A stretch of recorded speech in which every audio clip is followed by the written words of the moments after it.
Gospel Voice. Bring hope to life. Kami memuji kebesaran-Mu,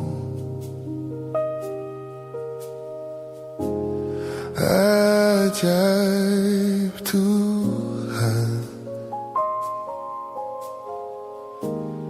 ajaib Tuhan. Kami memuji. Halo pendengar setia POG Voice, Podcast of Gospel Voice. Bareng saya, Mr. R di sini. Seneng banget rasanya bisa kembali nemenin waktu kalian semua hari ini, dimanapun kalian berada. Mungkin lagi di jalan, di kantor, atau sekedar santai di rumah. Ajaib Tuhan.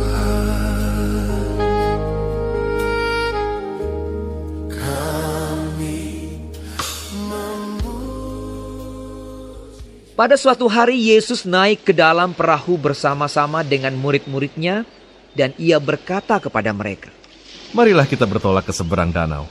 Lalu bertolaklah mereka. Dan ketika mereka sedang berlayar, Yesus tertidur.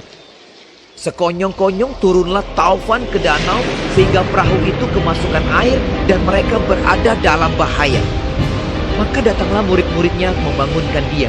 Katanya, Guru, kita binasa. Dia pun bangun, lalu menghardik angin dan air yang mengamuk itu. Dan angin dan air itu pun reda, dan danau itu menjadi teduh. Lalu katanya kepada mereka, "Di manakah kepercayaanmu?" Maka takutlah mereka dan heran. Lalu berkata seorang kepada yang lain, "Siapa gerangan orang ini, sehingga ia memberi perintah kepada angin dan air, dan mereka taat kepadanya?"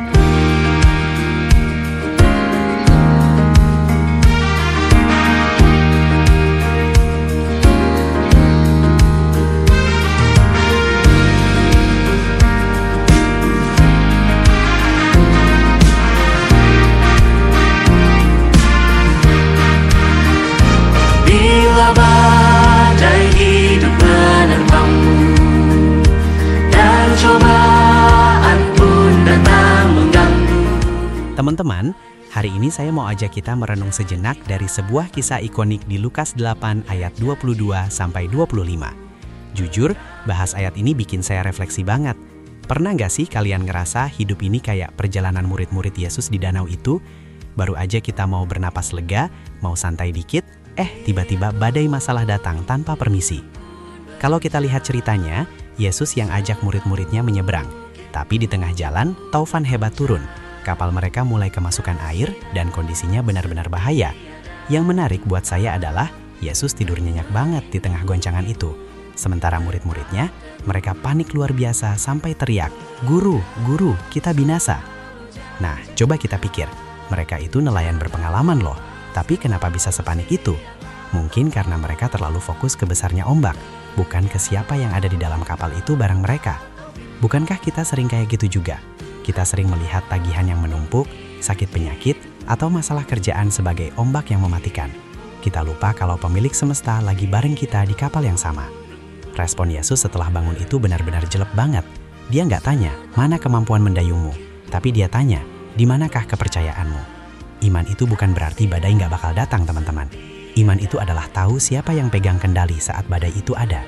Dan kita tahu akhirnya kan, begitu Yesus bersuara, angin dan air itu reda. Alam pun tunduk pada suaranya. Sebelum kita mengakhiri pertemuan kita kali ini, mari kita satu dalam doa. Bapa Surgawi, terima kasih untuk firman-Mu hari ini. Kami sadar bahwa dalam perjalanan hidup ini, badai bisa datang kapan saja. Namun kami bersyukur karena kami tidak pernah sendirian di dalam kapal kehidupan kami. Ada Yesus yang menyertai kami. Tuhan, ampuni kami jika seringkali kami lebih fokus pada besarnya masalah daripada besarnya kuasa-Mu. Saat ini, aku berdoa secara khusus untuk setiap pendengar POG Voice yang mungkin sedang berada di tengah taufan masalah, baik itu ekonomi, kesehatan, maupun pergumulan batin. Berikan ketenangan yang melampaui segala akal dan kuatkan iman mereka. Kami percaya hanya dengan satu kata-Mu, badai pasti reda. Di dalam nama Tuhan Yesus Kristus kami berdoa. Amin. Dari hidup menerpa